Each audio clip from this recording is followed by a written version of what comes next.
Hello, my name is Cassandra Martinez, and I read Brain Rules for Baby by John Medina. And this was a very interesting read because a lot of things that they said were myths and they were proven wrong by studies were actually things that I thought as well. One of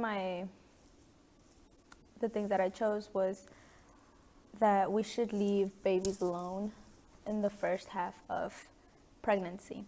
As a future parent, I want my kids to have everything done well so that they grow up to be a healthy and smart and intelligent baby or child and eventually an adult.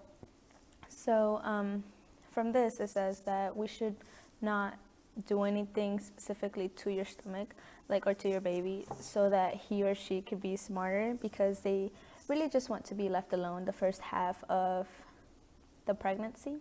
And which was shocking because I thought that, whenever I had a baby, I was going to read to them since the beginning of the pregnancy in order for them to, be considered or to have that exposure since they're young. But in reality, they just want to be left alone the first half.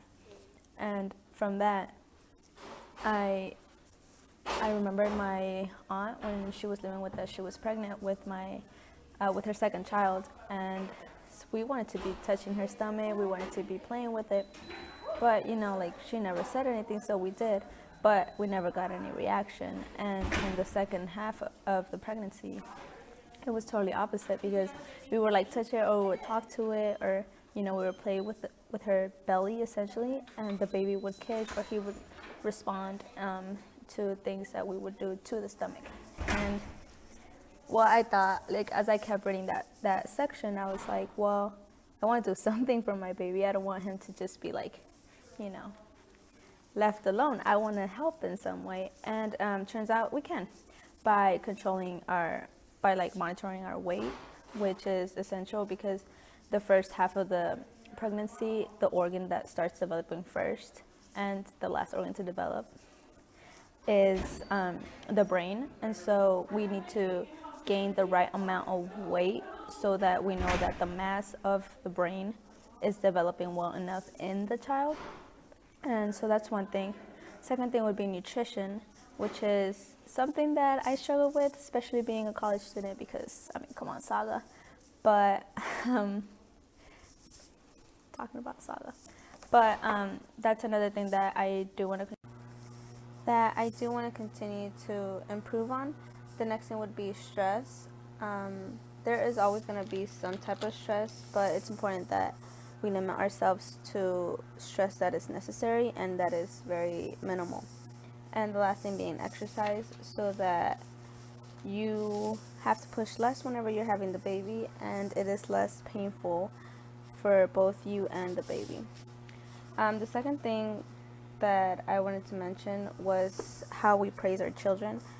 So what the book said is important for us to praise the effort that the kid makes instead of telling them that they're smart, because the more that you tell them that they're smart, that just makes them not want to put in the effort to doing any more work, since they already know all these things. An application that I can make to this concept is that my family says to their kids that we're really smart, because a concept is easily learned, and we can retrieve the data and say it back to the person easily.